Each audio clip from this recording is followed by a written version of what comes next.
Welcome to this second installment of the first module on build systems.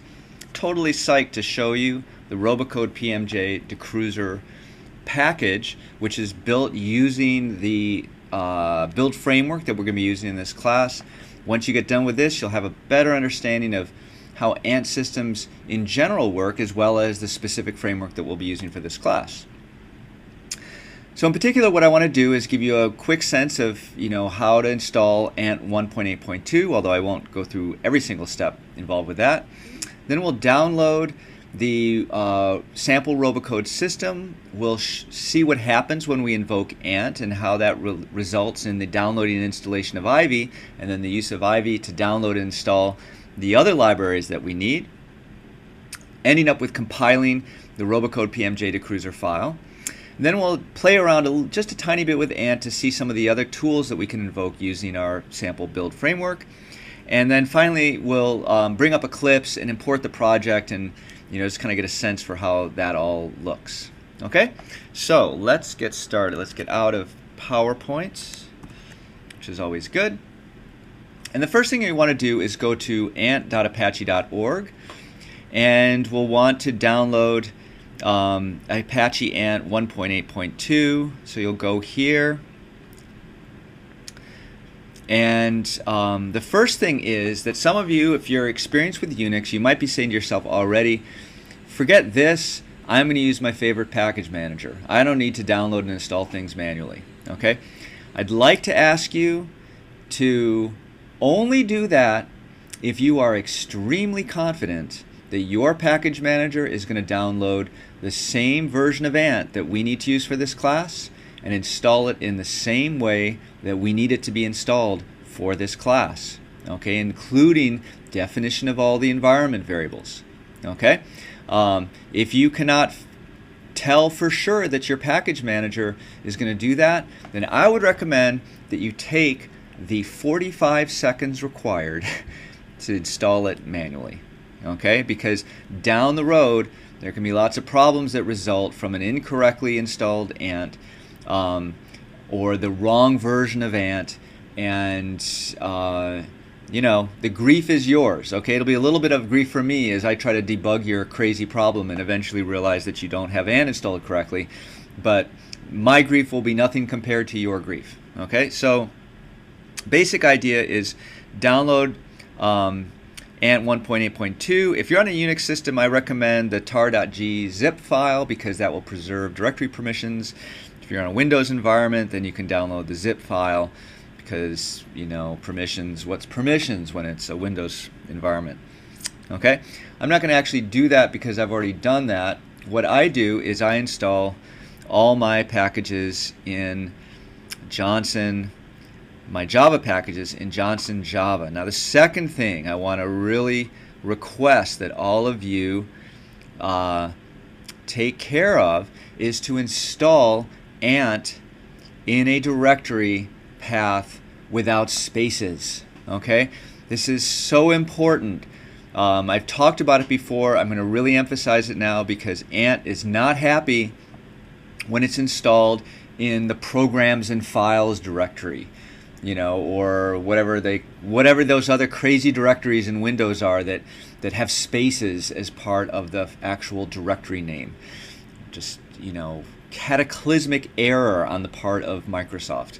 Okay, Unix environments generally no problem because Unix people just don't generally put spaces in directory names, although they could if they wanted to. They just realize it's a bad thing, so they don't. Okay, so anyway, if you're on a Windows environment, I suggest you create a Java directory at C:, top level. That's on my Windows machine. That's what I always do. Works fine for me. But you can either do that or put it someplace else. Just don't put it in a path where there are spaces. Okay. Program files is another one that's got a space in it. Anyway, here we are in Apache at 1.8.2. I've downloaded the bin tar.gzip, and it looks like this. Now the second thing you need to do, however, is you need to go to the Ant manual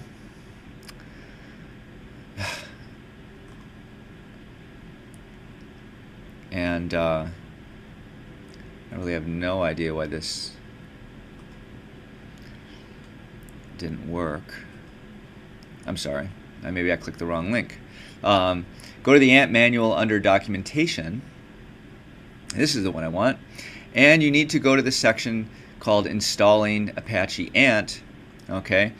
And you need to read through this, okay? System requirements, setup, okay, and so forth, because you need to do things like set the Ant home variable and set the Java home variable, environment variable, okay, and that'll be a little bit different depending on your environment, so you have to make sure that you do it. If you don't do it correctly, things aren't going to work successfully. So just downloading and unzipping the Ant system is not enough to actually install it correctly. When you have installed it correctly, or think you have, the way you check is by typing ant minus version. Okay, and now you can see that by typing ant minus version, we got some output which indicates the good news. You know, we've got some version of Ant running. The second thing we notice is that the version number is 1.8.2, not 1.7.1, not 1.8.0, not 1.6.3, okay, which are all, you know, valid Ant versions which might have been pre-installed in your environment, I don't know, or, you know, in some kind of system that's earlier on the path than wherever you put the Ant bin directory. So you really have to check this. Okay, and what I'm going to say is, if you don't have 1.8.2, it's quite possible that things won't work correctly, and just Murphy's Law means they won't work correctly in a way that's obviously related to the fact that you don't have the right version of Ant. It's going to work incorrectly in a very bizarre way, where the last thing that you would suspect is to check your Ant version. So do yourself a favor, check it right now, okay? And see that it's 1.8.2, and then, you know, unless you do something else crazy with your path during the course of the semester, you're all good. Okay, so get it to be 1.8.2. If it's not 1.8.2, take the time now to debug that and get it to be right. All right. Okay, so the next thing that we'll do is go and take a look at the robocode-pmj-dacruzer project. And that's being hosted by a cloud-based service called Google Project Hosting, which is similar to the SourceForge cloud-based project hosting service or the GitHub project-based hosting service. They're all much more alike than they are different, and different ones are better for different kinds of situations. What I like about Google project hosting is that it tends to be, it's simpler than the SourceForge mechanism. GitHub I use also. GitHub, the issue tracking mechanism is I find very frustrating and difficult to use effectively. I like Google Project Hosting's much better.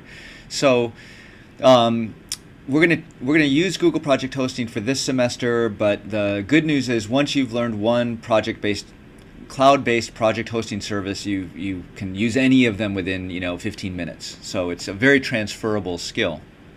Anyway, we'll go to code.google.com/p/robocode-pmj-dacruzer. And we can click this link to go to this page, or we can click the Downloads tab and go to this page and then click the link. And then we can download this file. And then we can show it in the Finder and double click. And then go in here, and now we see our PMJ-dacruzer system, okay, which, as you can see, consists of a whole bunch of XML files for our build system, plus a jar file, and then the source files, and that's basically about it, okay?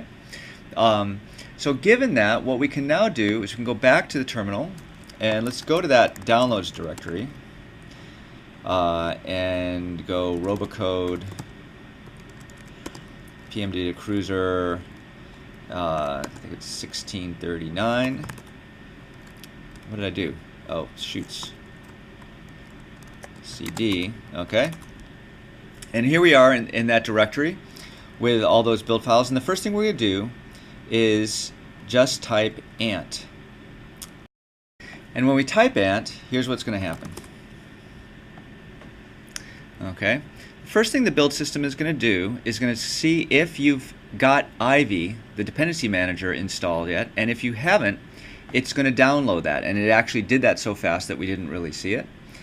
Then it's going to start using Ivy to download other dependencies that are required in order to compile this project. And to compile this project, there are two other dependencies that we need. The first is JUnit, and that was downloaded, and the second is robocode, which it's actually downloading now. So you can see that there's a lot of stuff here that's, until you kind of know Ivy better, it looks just like random characters. But you can see here there's a get command, which is getting this particular jar file, and these dots indicate the progress of a particular download of a file. So you can see that was kind of a small one, didn't take many dots. Now Ivy is moving the files that it's downloaded around to the directory that it needs to exist in. And then finally we invoke this compile command, and the system is compiled. Now the first time that this happened, and this all took about 57 seconds, so it took kind of a while to do, okay? And you can look back through this and you can see that it starts by getting Ivy, and then it goes and gets JUnit, and then it gets the robocode, and then it finally does this compile command. You might be saying to yourself, geez man, this took a long time and there's a lot of junk being written out. I don't know about this whole build system thing. But the good news is, let's try typing it again. You can say and again, and what you'll see this time is that there's not much output. There's almost no output, in fact. And in fact, we didn't, since we've already previously compiled our package, and because Ant is a build system that doesn't do needless recompilation. In fact, there's no output for the compile target, meaning that nothing actually needed to be done for that. And this thing only took 1 second. So the way Ivy works, which is really pretty cool, is that when a dependency is requested, it looks in the place where the dependency is supposed to live. And if it's there, Ivy just says it's there, no worries. Okay, if it's not there, what Ivy will actually do is download it to a file called .iv2 for second major version of Ivy in your home directory. Then from there, once it's downloaded the zip files or whatever, then from there it unpacks those files and moves them wherever you've specified that they should be moved, and we've specified that in our build file, as you'll see later. What that means, which is pretty cool, is that Ivy has created a local cache of all the third-party libraries in your home directory, so that if I were to now download a classmate's file and type ant, and the classmates file also needed robocode, Ivy would first check its local cache and go, oh, I've got robocode already locally, I'll just copy it wherever it's needed for this particular project. So it turns out that you only have to download a third-party library of a given version once from the net, and then it's cached locally, and then whatever project needs it, the process is very fast. And then of course, once it's actually located in your project, the build system sees that it's already installed, and none of this rigmarole is gone through. Okay, so now we've seen that the system is compiled, and the next thing we might want to do is run a unit test. Okay, so we're going to invoke JUnit.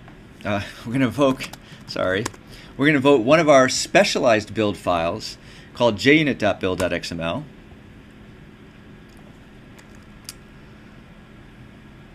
I'm sorry. We're going to invoke one of our specialized build files called junit.build.xml, and we're even going to pass the correct command line flag -f so that Ant does the right thing. Okay, it's late in the day. And so this is really interesting. What's happening now is we're actually invoking the robocode battle environment, even though you don't see the GUI and everything, and we're checking to make sure that the robocode-dacruzer robot is behaving on the battlefield in the ways that we actually want. Okay, so this is kind of a cool thing. You're not going to know all the deep inner mysteries of this for another week or two, but we're going to get around to this, and you'll actually be writing tests to make sure, for example, that your competitive robot can beat several of the other sample robots, and then whenever you make a change to the behavior of your competitive robot, you can just run this unit test and check to make sure that it's still beating all of the robots that it's supposed to be beating. So that creates this really fast and effective way for you to experiment with different strategies and make sure that you're getting the right kind of success against other robots when you run it. Okay, that's the JUnit one. There's another tool called, we could for example run this check style task, or this check which again is going to have to download the check style system off the net, because it turns out that we don't have that cached locally. And then once it's downloaded, it will install it, and then it will actually invoke the tool, which it's doing now. Or it's actually, no, it's downloading the source files for check style right now. But once it gets done actually downloading the required files, installing them, now it runs check style, and it turns out that we don't have any check style level errors in our code, so the build is successful. Okay, so now you might be asking yourself, okay, so where are these actually? You keep talking about downloading these executables and so forth. Well, what does that really mean? So let's type ls, and what we can see here is that there's a new subdirectory created in our project called lib. And if we go in there, we see that there are now subdirectories, one for robocode, where we got all the robocode files that we need, and one for JUnit, where we have the JUnit file that we need, and so on and so forth. We also have this config files directory, where it turns out that we keep configuration files needed to make these tools behave in the way that we want them to for this class. So it turns out that I've created a set of specifications for check style that enable it to check for the coding standards that we're implementing in this particular class, and then when you invoke the checkstyle.build.xml file, it goes and downloads that particular file, and then runs checkstyle passing it this file, so that checkstyle actually checks for the specific things that we want it to check for. Okay, so that's an example of running a couple different targets.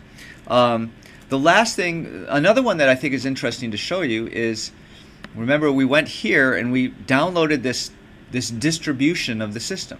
Okay, and so what is that? How do we get that distribution of the system? Well, it turns out that we can type ant -f. Well, we can't do it from this directory, so we'll go here and we'll say ant -f dis.build.xml. And what that does is that creates that zip file by packaging up those pieces of our project directory that are important for a distribution. So if we now go to the build directory, we see there's a dist subdirectory, and in here we see there is a new zip file, and we can look at the contents of it like this, and you can see that it contains pretty much almost the same thing that we had before, the source files, the build files, and so forth. Okay, so that's a kind of a whirlwind tour of this build system. The next thing I want to show you is, once you've got a system structured in this way, how you import it into Eclipse. We've done this before, but I'll just show you it again. So we can go to Eclipse, we can go to Import, Existing Projects into Workspace. Next, we select the root directory, and I think this was in Downloads. So we'll go to Downloads, robocode at the 439, and then we've got this project here, and we don't want to really copy the projects in the workspace. We like to just keep it in the place that we had. You can notice there's no spaces in that directory, and then we can type finish, and now we've got this project in here. Okay, and we can click down and look at the code if you want, which looks like this. Code was actually written, I'm not going to take any credit for this. This was previous students of 314 and 613, where I kind of took some of their code and glommed it together into this sample robot just to show how things might work. And what you'll notice is that this thing, it compiles. We're not getting any build errors. And if we go to the properties directory, what you'll see is that it is looking for a robocode jar file and a robocode testing jar file. And these files are located in the lib directory of the current project, and then in a subdirectory called robocode of the lib directory, and then in the lib subdirectory of that robocode directory. Okay? Now remember, the lib directory is maintained by Ivy, so our distributions do not contain that lib directory.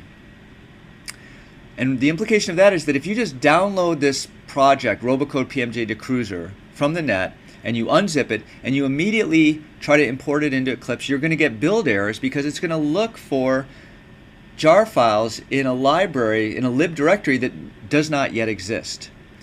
Therefore, when you download these projects from the Google Project Hosting, what you want to do first is type ant, okay, before you import it into Eclipse, so that ant can now invoke Ivy. Ivy can go out and get the libraries that are required for this project and install them into the lib directory, creating it and so forth as it does so that when you import it into Eclipse, the library files are where they're supposed to be. Now, if you forget and you do it in the wrong order, it's no big deal.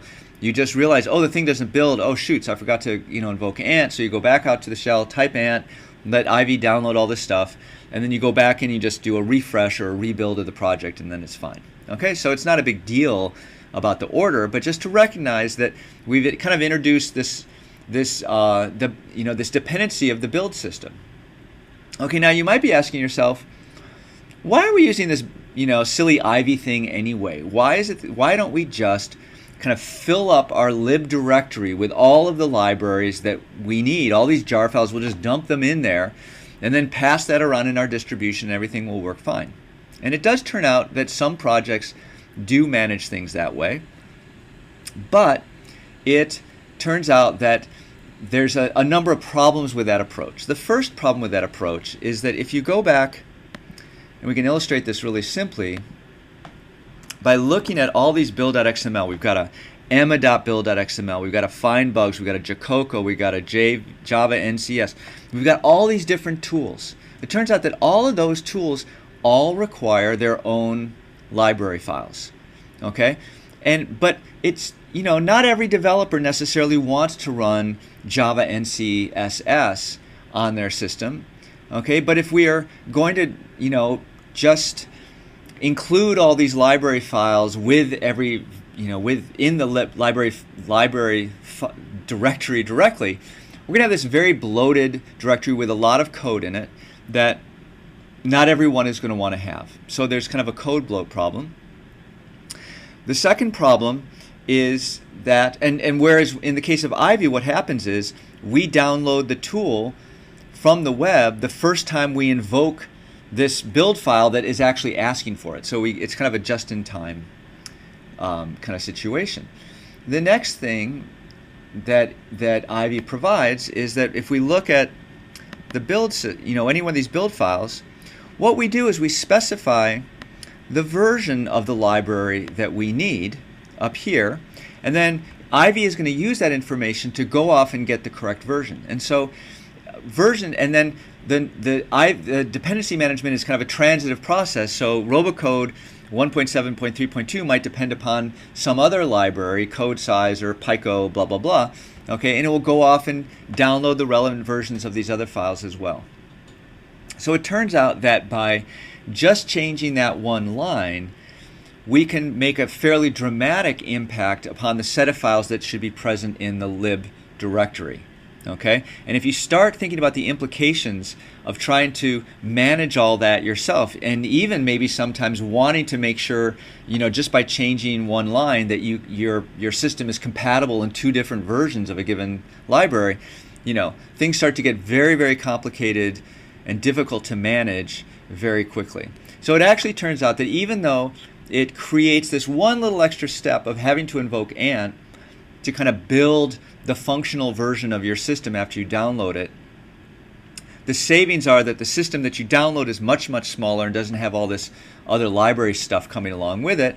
And secondly, over time, as you're upgrading versions and maybe experimenting with different versions, Ivy makes that process very painless for you as a developer, whereas the alternative would be, you know, kind of catastrophically bad. Okay, so that's the way it works with Eclipse. And what I'll do to finalize, so now you should understand, I hope, how to build the robocode-pmj-dacruzer system. Okay, it's going to involve downloading the appropriate version of Ant into a directory without any spaces, downloading and unzipping the robocode-pmj-dacruzer distribution, invoking Ant, which is going to take, you know, a minute because it's the first time you do it, because it's got to now download Ivy. And then once Ivy is downloaded, then it's going to use Ivy to actually download the robocode system and the JUnit system and put them into the lib directory. Finally, it will compile robocode-pmj-dacruzer. And then you can play around and invoke some of these other tools if you'd like, just to see that they actually do what they do. Each time, you know, you'll have to download them from the net, so there'll be a little bit of time associated with that.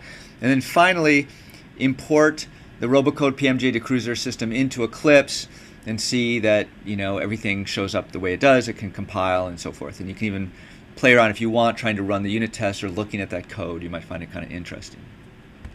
Okay, so what's coming up is that when you build your competitive robot, you will be building your competitive robot and using this particular build system to manage, you know, that development process. Okay, and in an upcoming lecture when we start talking about, you know, check style PMD find bugs, you'll be running those tools against your competitive robot, using them to raise the quality of that system and make sure that it adheres to our coding standards. All right, so that was a little whirlwind tour of Ant. We still haven't even really looked at the Ant files yet, okay?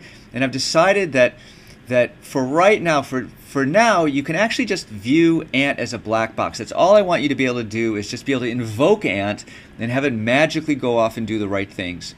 The subject of the build module part 2 is where we're going to delve into those Ant files. We're going to actually start to understand how Ant works at a deeper level.